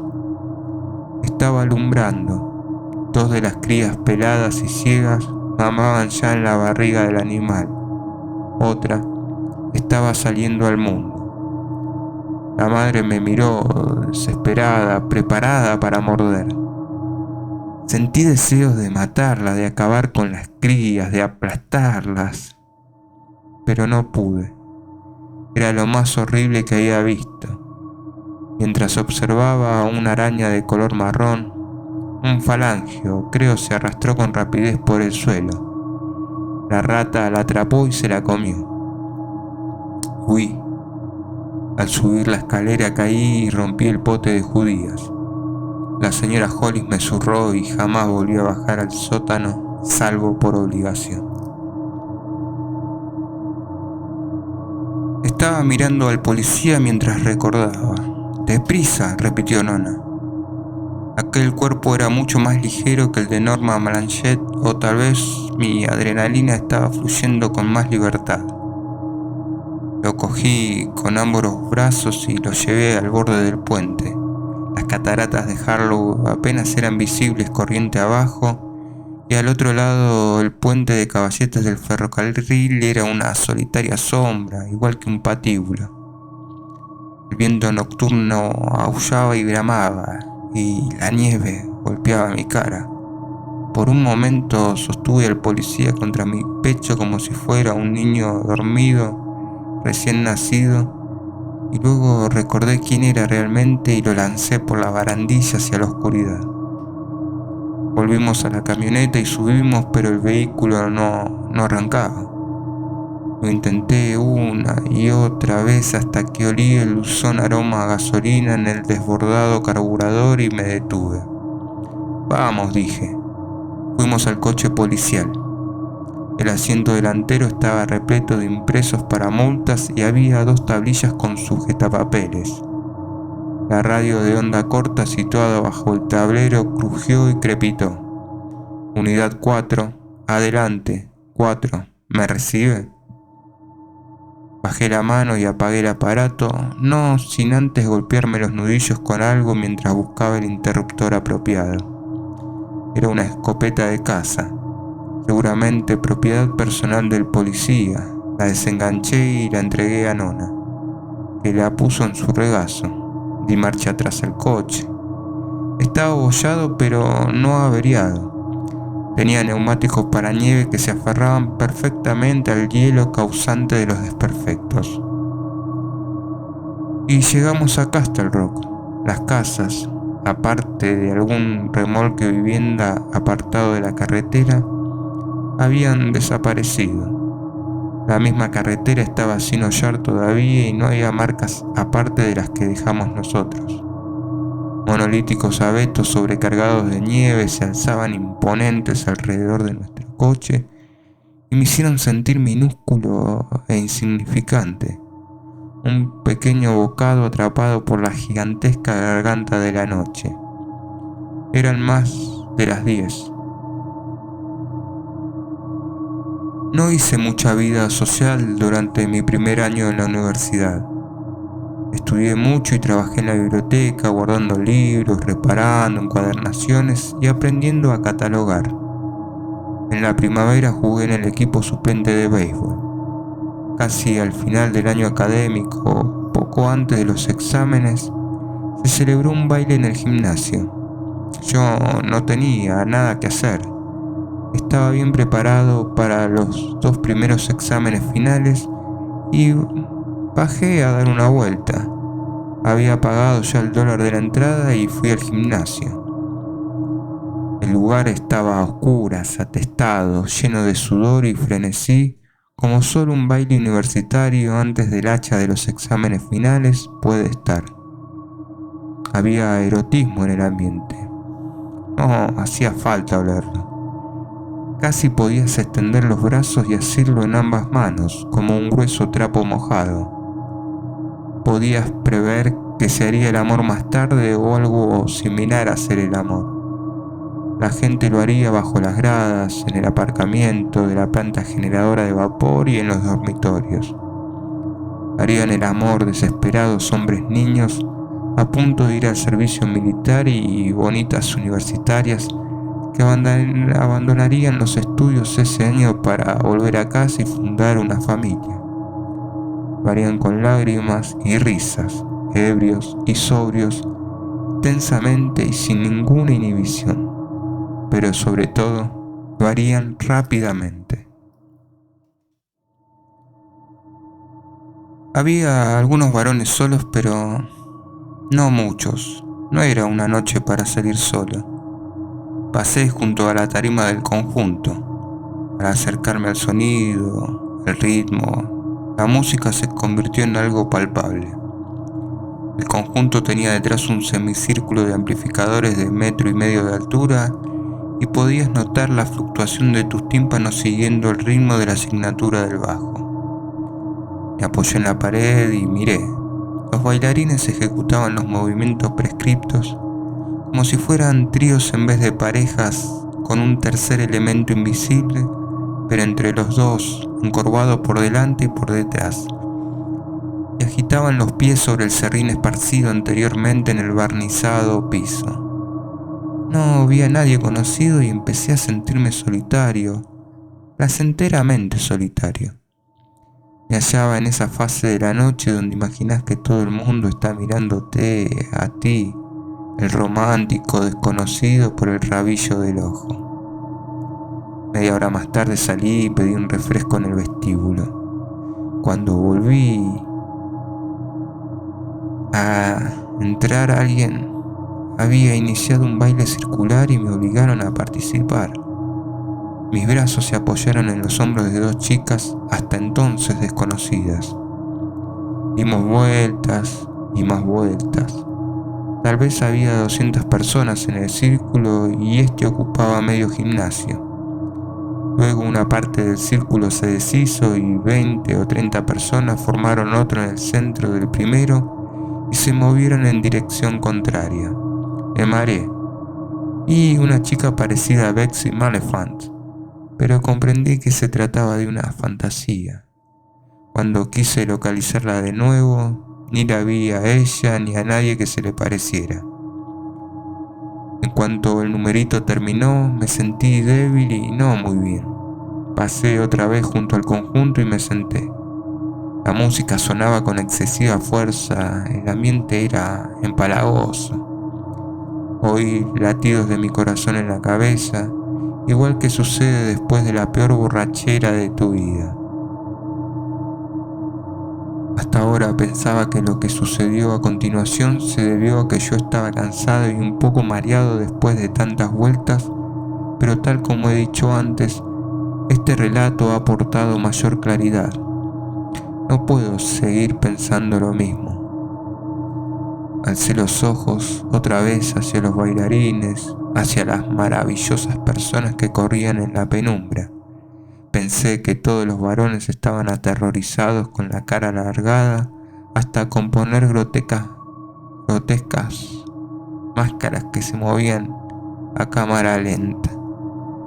Era comprensible.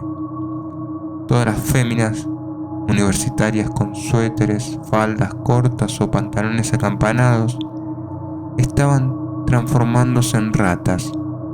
Al principio ese detalle no me asustó, incluso me reí.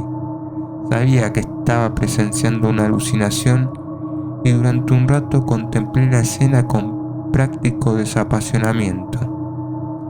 Luego una jovencita se puso de puntillas para besar a su compañero y ya no aguanté más. Un rostro peludo y retorcido con ojos negros que parecían postas se alzó con la boca abierta dejando ver los dientes.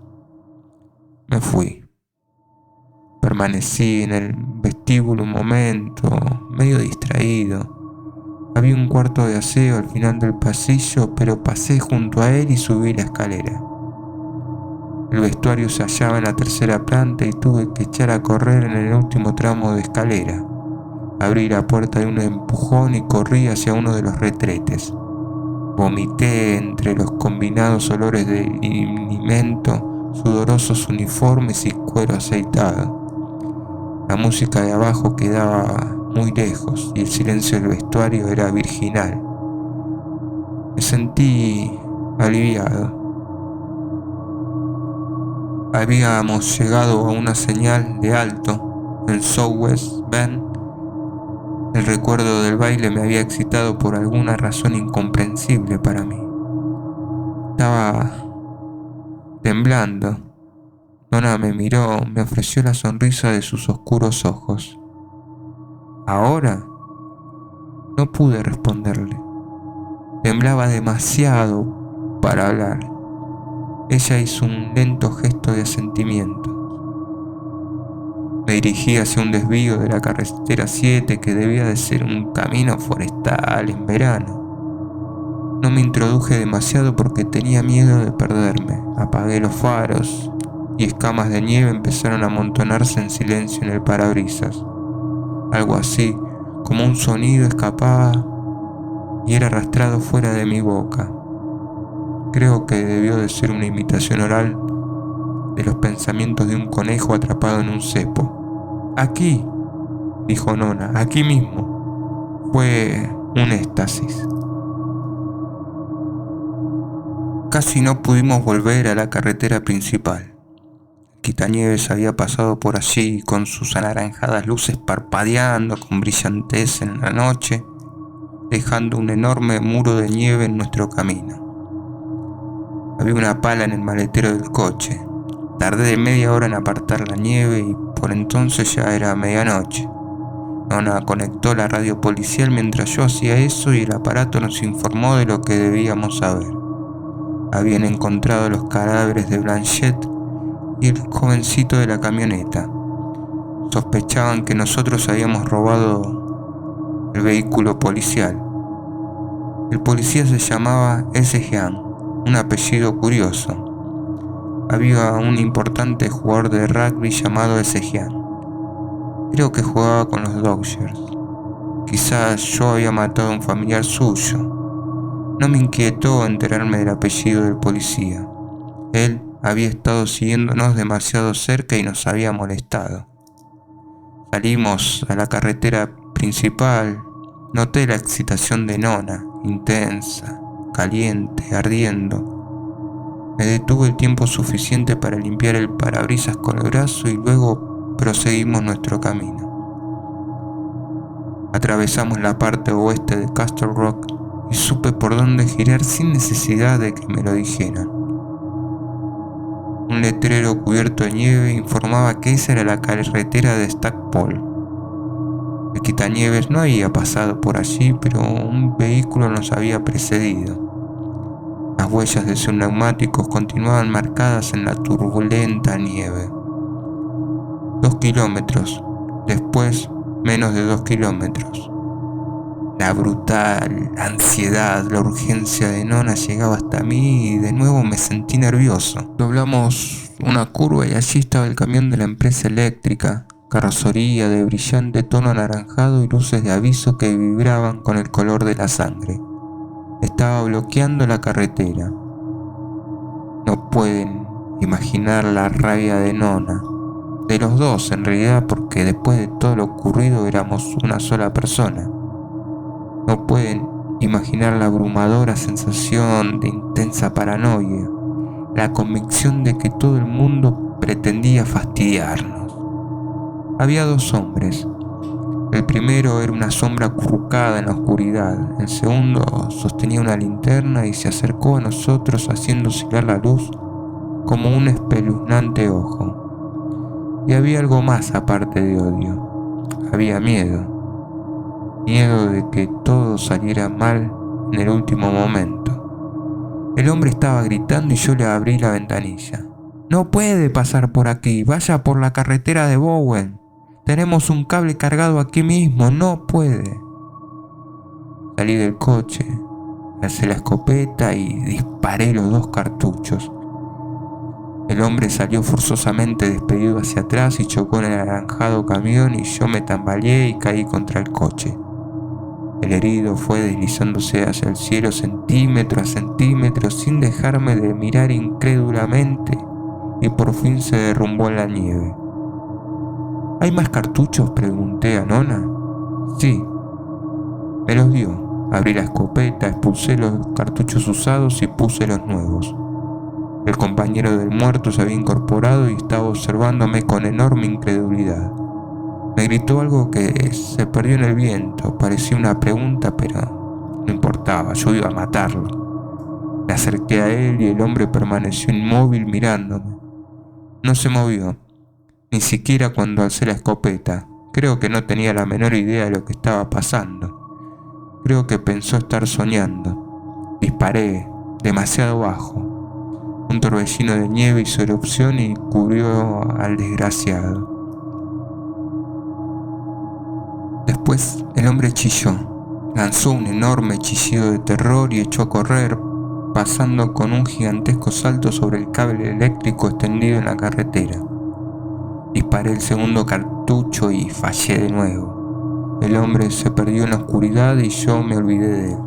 Ya no nos molestaba. Volví al vehículo policial. Tendremos que ir a pie, dije. Pasamos junto al cadáver, saltamos sobre el chisporreante cable y seguimos caminando por la carretera, siguiendo las espaciadísimas huellas del fugado. La nieve acumulada alcanzaba a veces las rodillas de Nona, pero ella se mantuvo siempre por delante de mí. Ambos jadeábamos. Llegamos a una elevación y bajamos por una estrecha pendiente. A un lado se alzaba una torcida y abandonada cabaña con ventanas y vidrios. Nona se detuvo y asió mi brazo. Allí, dijo, y señaló hacia el otro lado. Me tenía agarrado el brazo con fuerza, dolorosamente, a pesar de estar mi abrigo en medio.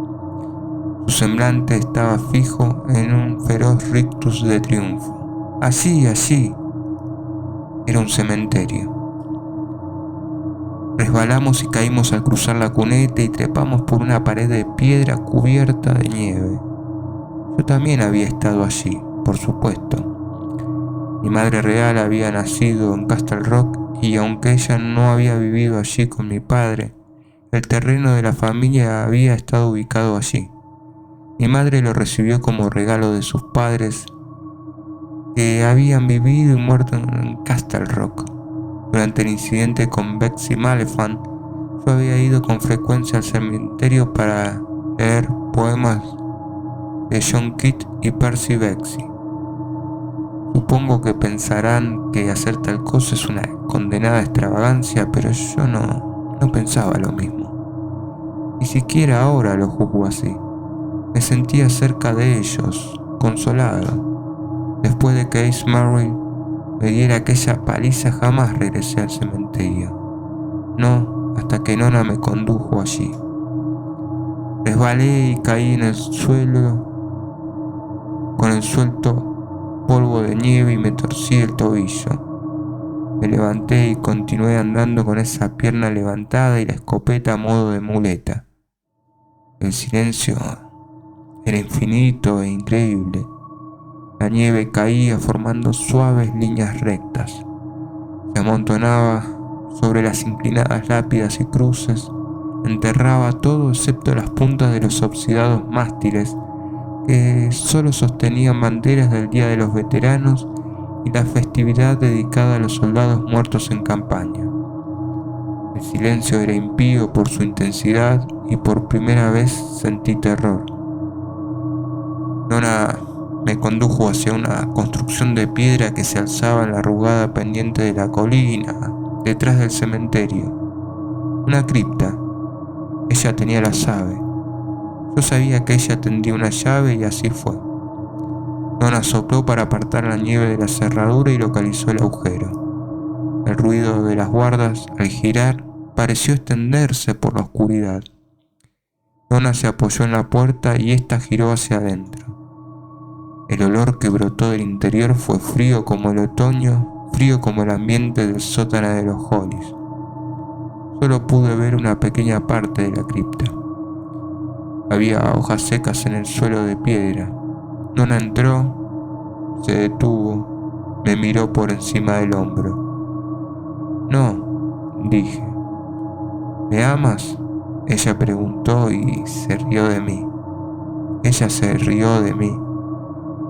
Permanecí en la oscuridad mientras percibía que todo iba confluyendo. El pasado, el presente y el futuro. Sentí deseos de correr y chillar, de correr con la suficiente rapidez para anular todo lo que había hecho.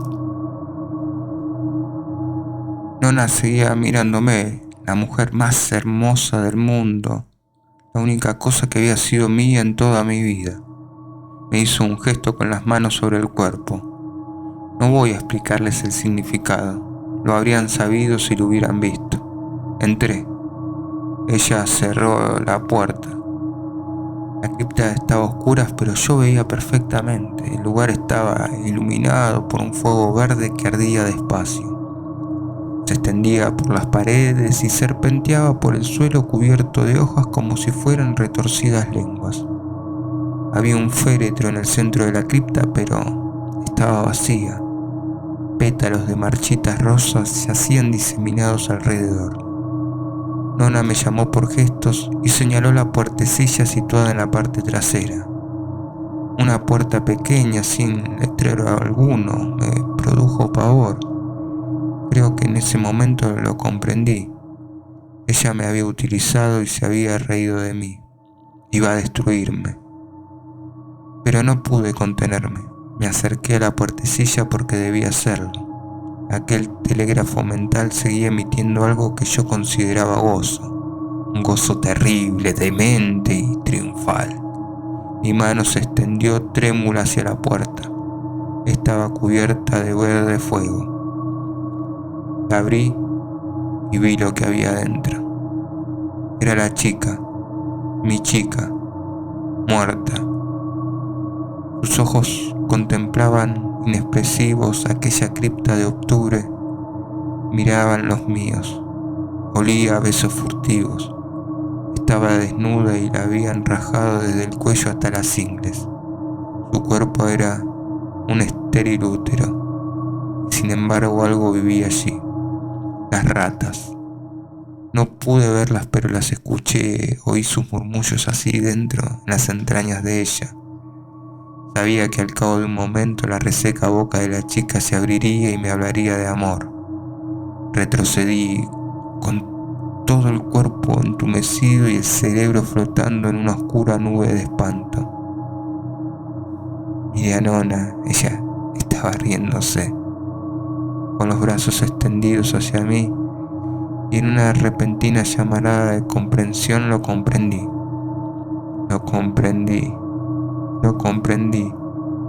Había pasado la última prueba. Estaba libre. Volví la cabeza hacia la puertecilla y naturalmente no era más que un vacío armario de piedra con hojas muertas en el suelo. Me acerqué a Nona, me acerqué a la vida. Sus brazos me rodearon el cuello y yo atraje su cuerpo hacia el mío. En ese momento ella empezó a cambiar, a fluctuar y derretirse como cera.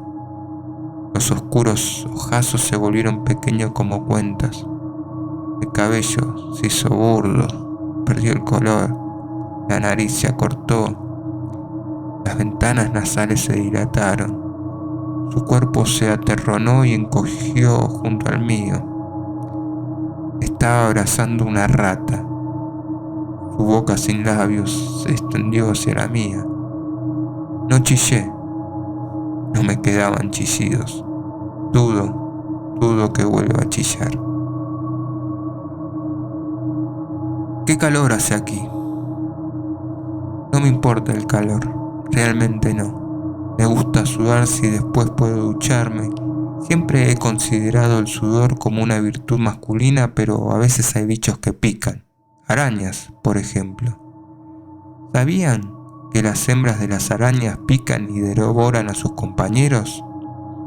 Lo hacen inmediatamente después del apareamiento. Y además oigo ruidos presurosos en las paredes. No me gusta eso. Tengo el calabre de los escribientes y la punta del fieltro de la pluma está blanda y espumosa, pero ya he terminado. Las cosas parecen distintas. No las veo igual que antes. ¿Saben que durante algún tiempo casi me convencieron de que yo había hecho todas esas cosas horribles? Aquellos hombres del bar para camioneros, el tipo del camión de la empresa eléctrica que huyó, dijeron que yo iba solo. Yo estaba solo cuando me encontraron, casi muerto de frío en aquel cementerio junto a las lápidas de mi padre, mi madre y mi hermano Drake. Pero eso solo significa que ella se fue, es evidente. Cualquier tonto lo comprendería. Pero me alegra que ella se fuera, de verdad. Aunque deben saber que ella estuvo conmigo siempre, en todas las etapas del viaje. Voy a suicidarme. Será mucho mejor suicidarme. Estoy harto de culpabilidad, agonía y pesadillas, y además no me gustan los ruidos de las paredes. Ahí dentro puede haber cualquier cosa o nada. No estoy loco, yo lo sé y confío en que ustedes lo sepan también. Si afirmas que no estás loco, eso se supone que significa que sí lo estás. Pero me aburren esos jueguecillos. Ella me acompañó, fue real, la amo. El amor auténtico no muere jamás. Así firmaba yo todas mis cartas a Betsy, las cartas que luego rompía. Nunca he hecho daño a ninguna mujer, ¿verdad que no? Jamás hago daño a ninguna mujer. Ella fue mi único amor auténtico. Calor hacia aquí, y no me gustan los ruidos de las paredes. ¿Me amas? Sí, respondí. Sí. Y el amor auténtico no muere nunca.